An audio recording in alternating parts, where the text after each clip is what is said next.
ئەو کەسانەی دەڵێن ئیسلام سیاسەتی تێدانە یان سیاست ئیسلامەتی تێدانە یان لە سیاست نەگەیشتون یان لە ئیسلام نەگەیشتون. پێغەمبەر صلی الله عليه وسلم لە حەدیث صحیحدا فەرمێ كانت بنو إسرائيل تسوسهم الأنبياء.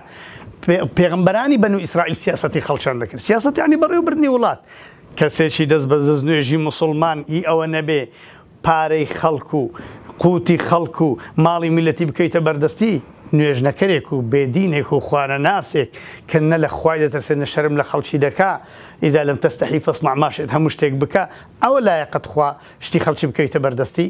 ئەهیان بۆ ئەوەیانە دین لە دەوڵەت جودا بکەنەوە لەوەی بە کەیفی خۆیان هەموو شتێک بکەن و مامۆستایانی ئاینیش بچن لە قەبرستان و لە مزگەوتێ دابنیشن.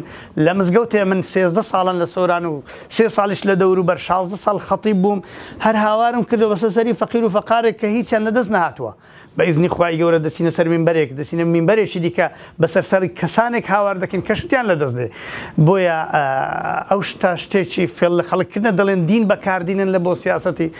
دین بەخۆی سیاسەتە، دین بەخۆی و ئەوەی هاتیە ئوموری خەڵک بەڕێوە ببا.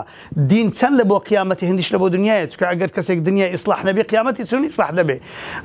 ومن كان في هذه أعمى فهو في الآخرة أعمى وأضل سبيلا.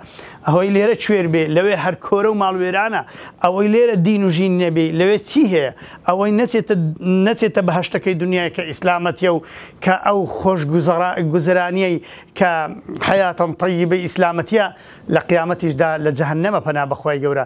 کەواتە بەڵێ ئێمە دینی خوای گەورە بەکاردێنین لە بۆ تێگەاندنی خەڵک کە ئەو ئیسلامە دەبێت لە هەموو شوێنێکی هەبی ئیتەقی الله حەیثوما کونت. دەبێت خەڵکی مسلمان دیفاع لە ئێوە بکە، خەڵکی مسلمان دەست بەدەست نوێژە، خەڵکی مسلمان قەوی و ئەمینە، خەڵکی مسلمان حەفیظ و عەلیمە، خەڵکی مسلمان دەتوانێت دیفاع لە ئێوە بکە. ئێوە ئەوانە ببن بە نائیب و وەکیلی ئێوە، ببن بە جێگیری ئەوە لەو شوێنانە.